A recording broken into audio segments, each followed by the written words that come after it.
What if the most powerful military on Earth could become trapped without losing a single decisive battle? Not because it ran out of weapons, not because it lost control of the skies, and not because its enemy was stronger, but because every bomb it dropped made its strategic position worse. That sounds impossible. For generations, American military doctrine has been built on one core belief. Overwhelming force creates overwhelming results. Destroy enough military infrastructure, break enough command centers, apply enough pressure. Eventually, your opponent has no choice but to give in. That logic has shaped American warfare for decades. But what if this time, that formula no longer works? Over the past several days, U.S. forces have continued striking targets across southern Iran. According to available reports, the attacks focused on radar sites, missile infrastructure, and coastal military facilities near the Strait of Hormuz. From the air, the United States still appears overwhelmingly dominant. American carrier strike groups remain in the region. Long-range bombers and advanced fighter aircraft continue to operate. Precision-guided weapons are still reaching their intended targets. On the surface, everything looks exactly as military planners would expect. So why hasn't the conflict ended? Why hasn't the pressure forced Tehran to change course? And perhaps the biggest question of all, why has the United States largely avoided launching a sustained bombing campaign against the political heart of Iran? At first glance, the answer seems obvious. Avoid escalation. Protect civilians. Leave room for diplomacy. Those explanations may all contain some truth, but they don't explain the larger pattern. Because the longer this conflict continues, the stranger the battlefield becomes. Instead of collapsing, Iran appears to be adapting.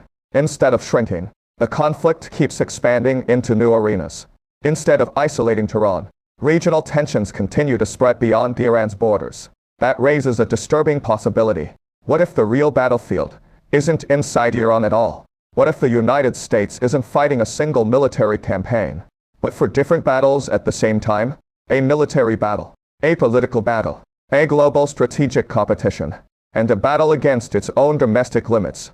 Individually, none of these challenges would be impossible for a superpower. Together, they begin to reinforce one another, like four walls slowly closing around the same opponent. This is what I call the four-wall trap. It's not a weapon. It's not a military doctrine. And it isn't a conspiracy. It's a strategic structure. One that analysts increasingly believe has been taking shape for years. A structure designed so that every attempt to solve one problem creates another. Destroy military targets, and political resistance hardens. Increase military pressure, and global rivals gain more time to study your methods. Expand the campaign, and domestic political support begins to weaken. The harder you push, the more expensive every additional step becomes. If that sounds familiar, history has seen versions of this before. But today's version is unfolding under conditions no previous generation has faced. Artificial intelligence, precision missiles, global energy markets, real-time satellite surveillance, and great-power competition between the United States and China. This is no longer simply a regional conflict. It has become a test of whether overwhelming military superiority is still enough to achieve strategic success in the 21st century. So the real question isn't whether America can destroy more targets. Almost everyone agrees it can. The real question is much more difficult. Can military power alone break a system that was designed to absorb it?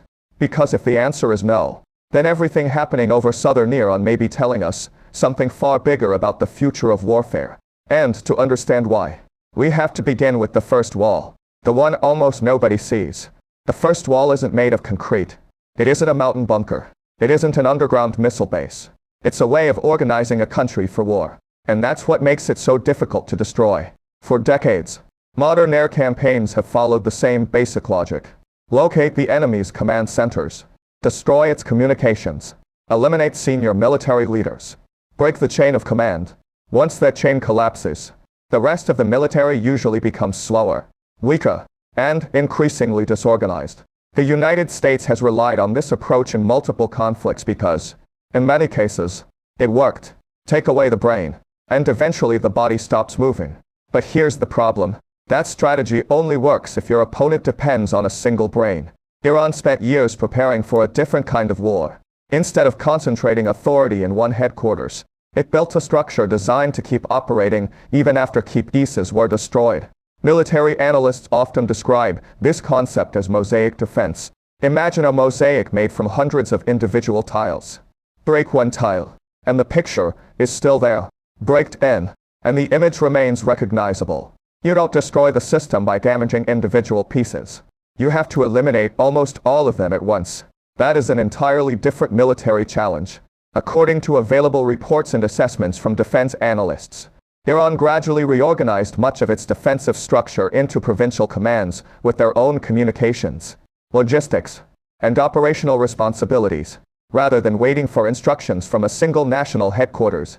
Many local formations are designed to continue operating, even if higher-level command is disrupted. If confirmed, that means destroying one command center doesn't automatically silence the rest of the network. It simply forces the remaining pieces to adapt. And adaptation is exactly what this system was built to do. That helps explain one of the biggest mysteries of this conflict. Despite repeated strikes on military facilities, missile infrastructure, and command-related targets, there has been little publicly visible evidence of the kind of cascading organizational collapse that often marks the early stages of a successful air campaign. The pressure is real. The damage is real. But the system continues functioning.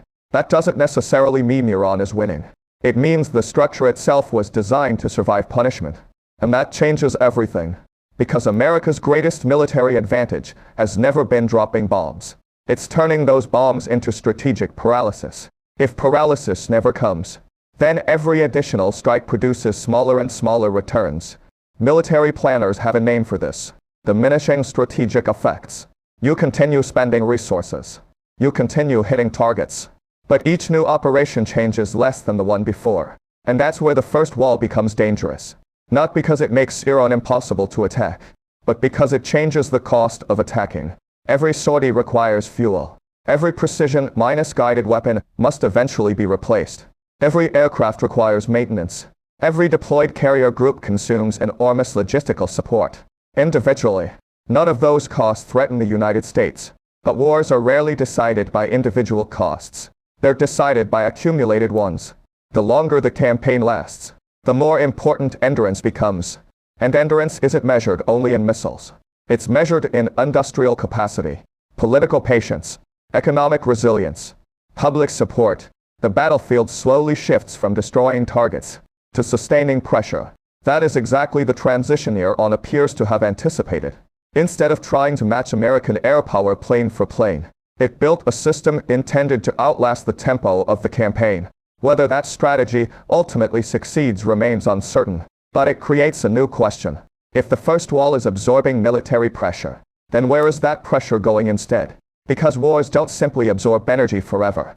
Eventually, that pressure moves somewhere else. And, in this conflict, it began moving far beyond Iran's borders.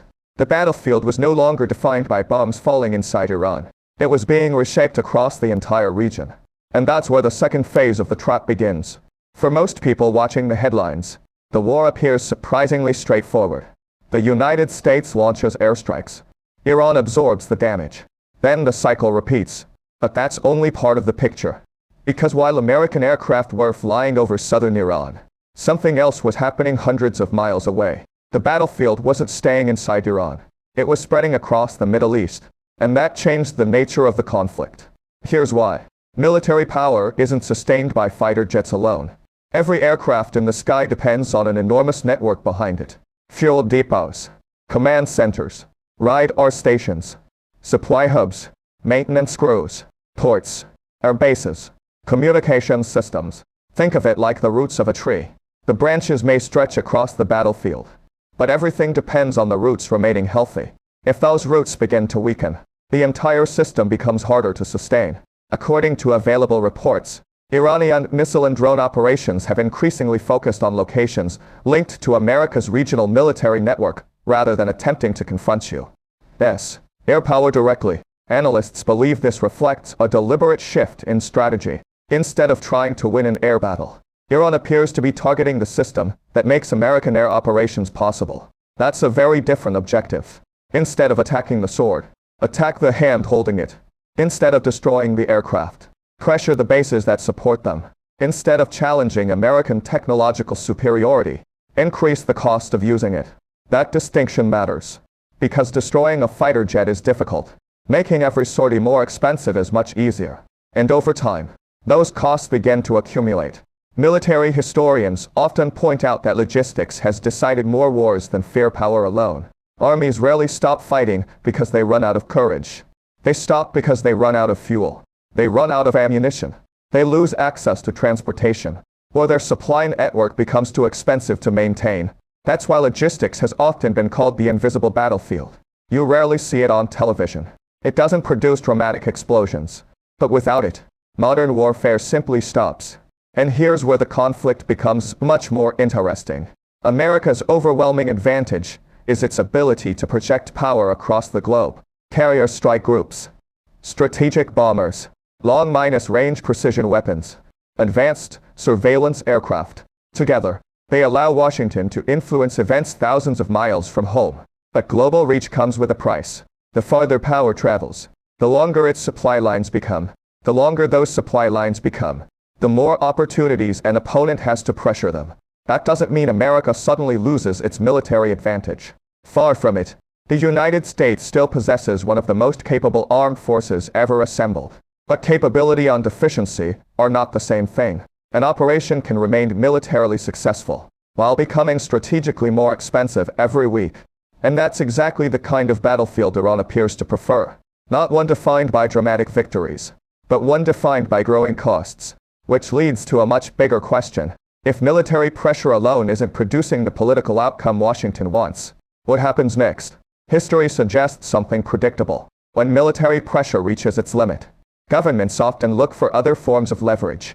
Economic pressure, political pressure, diplomatic pressure, psychological pressure. The battlefield begins expanding into entirely new dimensions. And that's precisely what appears to be happening now. Because the next wall isn't built from missiles or military bases. It's built from something much harder to destroy. Political unity. And for any strategy based on sustained pressure, that may be the most important battlefield of all. Military campaigns are usually designed to achieve more than physical destruction. Their ultimate goal is psychological. Break the enemy's confidence. Create uncertainty inside its leadership. Force difficult political choices. Eventually, make resistance seem more costly than compromise. That's how pressure is supposed to work. But here's the problem. Pressure doesn't always produce division. Sometimes, it produces unity. And throughout history, that has been one of the greatest risks facing any military intervention. When a country believes its survival is at stake, internal disagreements often become less important than the external threat. Political rivals begin speaking with one voice. Military institutions coordinate more closely. Public criticism becomes harder to sustain. National identity starts replacing political identity, whether temporary or long-lasting. The effect can dramatically change the course of a conflict. Many analysts believe this is one of the strategic dangers facing Washington today. Before the current escalation, outside observers frequently described Iran as a country balancing competing centers of power. Civilian politicians, religious leadership, the Islamic Revolutionary Guard Corps, the regular military, different institutions, different priorities, different approaches. Some favored diplomacy, others emphasized military resistance. That complexity encouraged a common assumption. If enough external pressure were applied, those internal differences might eventually widen.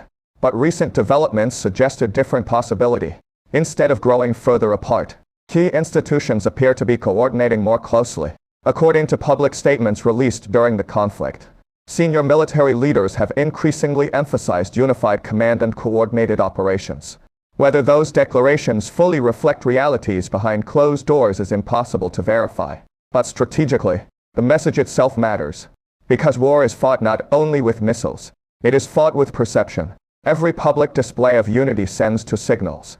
One to the domestic population, another to foreign governments. The first message is simple. The leadership remains in control. The second is even more important. External pressure is not creating the political fractures its opponents expected. If that perception takes hold, the entire logic behind a pressure campaign begins to weaken. Think about it this way. Imagine trying to crack a wall with the hammer. You strike once. Nothing happens. You strike again. Still nothing. So naturally, you swing harder. But what if every strike also convinces the people behind the wall that they must reinforce it? Suddenly, your effort is producing the opposite effect. You're not breaking the wall. You're helping build it. That is the paradox of prolonged conflict. The longer a nation believes it is under sustained external attack, the more likely its political system is to prioritize cohesion over disagreement. History offers many examples. During the Second World War, Britain remained politically divided on countless domestic issues. Yet under sustained bombing, national survival became the overriding priority. The same pattern has appeared in conflicts across Europe, the Middle East, and Asia. External threats often compress internal politics into a single strategic objective. That doesn't eliminate disagreement, but it changes its timing. Questions that might divide a country during peace are often postponed during war, and that has major implications for military strategy. Because if bombing fails to create political fragmentation, then military success becomes much harder to convert into strategic success. You can destroy infrastructure. You can reduce capabilities. You can increase economic pressure. But if the political structure absorbing those shocks remains intact, the conflict enters a new phase. One measured less by destroyed targets, and more by endurance. And endurance raises an uncomfortable question. Which side can sustain pressure longer? At first glance, the answer seems obvious. The United States possesses a vastly larger economy, a far stronger military, and a defense industrial base unmatched by most countries. But endurance isn't measured in military power alone. It is also measured in time. Because time changes incentives. Time changes politics. Time changes alliances. And, sometimes, time benefits the side that appears weaker. Which leads to the third wall. The one that isn't being built in Washington. Or in Tehran. It's being built thousands of miles away. By a country that hasn't fired a single shot. China. At first glance, China appears to be standing on the sidelines. No fighter squadrons. No carrier strike groups. No missile exchanges. No direct military intervention. Compared to the daily headlines coming from the Middle East, Beijing seems almost silent. But in great minus power competition, silence is often a strategy. Because the most valuable position in any long war is sometimes the one that pays the lowest price. While American aircraft continue flying combat missions, China is watching every strike, every interception, every logistical movement, every political decision, every public briefing. Military planners spend years conducting simulations to understand how an opponent fights. They organize war games, run computer models, conduct expensive exercises. Even then, many questions remain unanswered until a real conflict begins. Now imagine watching one of the world's most advanced militaries fight a sustained campaign in real time. That is an intelligence opportunity almost impossible to replicate. According to defense analysts, modern conflicts generate enormous amounts of operational data. How quickly are precision weapons being consumed? How are missile-minus defense systems responding to large minus-scale drone attacks? How are carrier groups repositioned under sustained regional pressure? How are logistics networks adapting when multiple bases face simultaneous threats? None of these questions require China to participate in the war. They only require China to observe it. And observation is far cheaper than participation. This is why many strategic analysts describe modern wars as classrooms for countries that remain outside the fighting. Every lesson unlearned by one military can become an advantage for another, especially when that other country expects to face the same opponent someday. That is why so many experts believe Beijing is paying close attention to every development in the Middle East. Not because Iran is China's primary military concern, but because the United States is. For years, American defense planning has increasingly focused on the Indo-Pacific, Taiwan, the South China Sea, freedom of navigation, long-range missile warfare, distributed logistics. Many of the operational challenges appearing in the Middle East today could also emerge in a future crisis thousands of miles away. How quickly can American forces reinforce distant bases? How vulnerable are supply networks stretched across oceans? How effectively can integrated air defenses respond to large numbers of low-cost drones and precision missiles? Every answer matters, because future conflicts are rarely fought exactly like previous ones. But they often build upon the lessons learned. And while America is learning under combat conditions, China continues expanding its own military capabilities. Open-source defense assessments indicate that Beijing has steadily increased production of advanced aircraft, long-range missiles, naval vessels, and space-based surveillance systems over the past decade. Just as important, it has continued strengthening its industrial base. Wars are ultimately sustained by factories as much as by front-line forces. Ships can be replaced. Aircraft can be rebuilt. Missiles can be manufactured again. But only if the industrial capacity already exists. That reality has become increasingly central to military planning around the world. The conflict in Ukraine highlighted it. The conflict in the Middle East reinforces it. And military planners in both Washington and Beijing are paying close attention. But here's the deeper issue. China doesn't need America to lose. It simply benefits if America becomes increasingly occupied. Every additional carrier deployed. Every additional precision-guided weapon expended. Every emergency defense appropriation.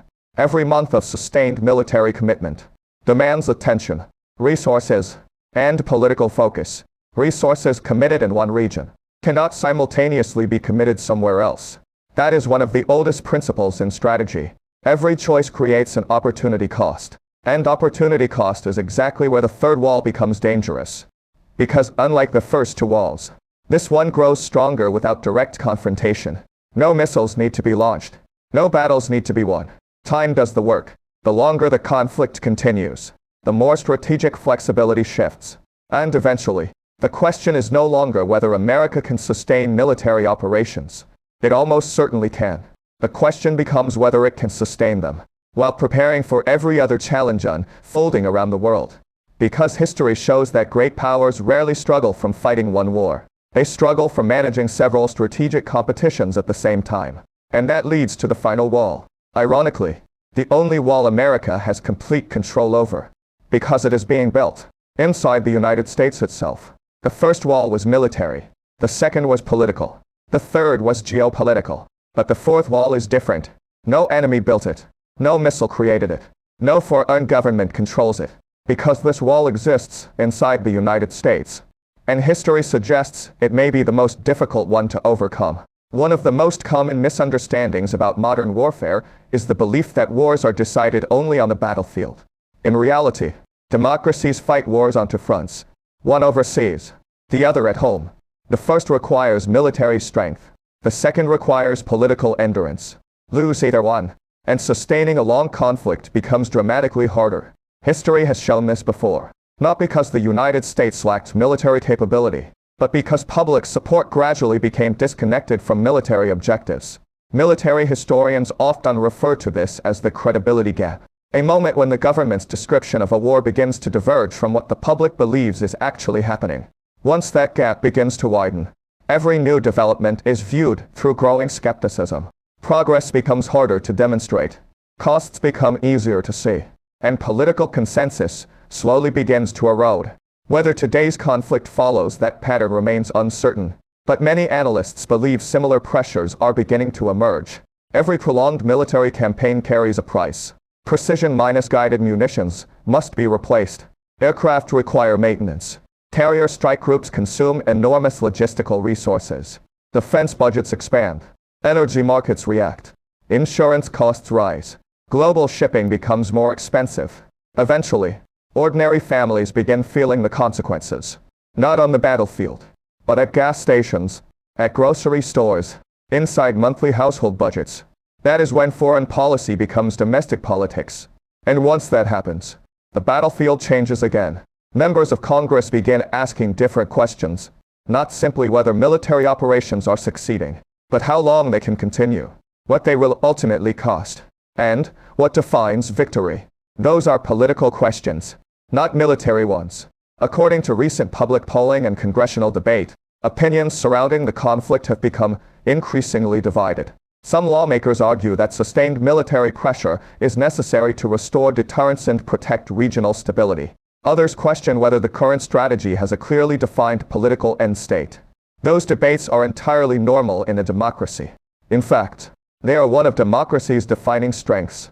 But they also create something every long war eventually encounters. Time. Every month that passes creates new elections, new budget negotiations, new economic pressures, new political priorities. An authoritarian state and a democratic state often experience time differently. One can centralize decisions quickly. The other must continuously maintain public consent. Neither system is inherently superior in every circumstance, but they face different strategic pressures, and experienced military planners understand that. That is why many conflicts become contests of endurance rather than firepower. The side that can absorb pressure the longest often gains strategic leverage regardless of who wins individual battles. This is where all four walls begin connecting. Military resilience slows battlefield progress. Political unity reduces internal pressure. Global competitors gain valuable time. Domestic political debates grow more intense. Each wall reinforces the others. The result isn't a dramatic military defeat. It's something much more subtle. Every available option becomes more expensive than the last. Escalate, and international risks increase. Maintain the current strategy, and costs continue accumulating. Reduce military pressure, and opponents may interpret restraint as weakness. None of those choices are easy. That is what makes strategic traps so dangerous. They don't eliminate your options. They simply make every option less attractive. And that may be the defining characteristic of 21st century warfare. Not the absence of military superiority, but the shrinking value of military superiority by itself. Which brings us back to the question we asked at the very beginning. If the United States possesses overwhelming military power, why hasn't that power produced a decisive political outcome? The answer may not lie in any single battle, or any single airstrike. It may lie in the interaction between all four walls. Because once those walls begin reinforcing one another, the conflict stops being about destroying targets. It becomes about escaping the structure itself. And that leads to the final and perhaps most important question. Is this simply another regional war? Or are we watching the rules of modern warfare change in real time? At the beginning of this documentary, we asked a simple question. How can the world's most powerful military become trapped without losing a single decisive battle? Now we can see the answer. Because this conflict was never only about bombs, or ships, or missiles. It was about structure. The first wall absorbed military pressure. The second transformed pressure into political unity. The third allowed outside powers to benefit from time. And the fourth turned the costs of war back toward the country fighting it. Separately, each wall is manageable. Together, they create something much more difficult. A system where military success no longer guarantees strategic success. That may be one of the defining realities of modern warfare. For most of history, military superiority meant one thing: destroy enough enemy forces, and political victory would eventually follow. But technology is changing that equation. Precision missiles are becoming cheaper. Drones are becoming smarter. Surveillance is becoming constant. Supply chains are becoming more vulnerable. Public opinion moves faster than ever before. And economic consequences spread globally in real time. Military power still matters, perhaps more than ever. But increasingly, power must also survive political pressure, economic pressure, information pressure, industrial pressure. Time itself becomes a weapon. And that raises a much larger question. What happens when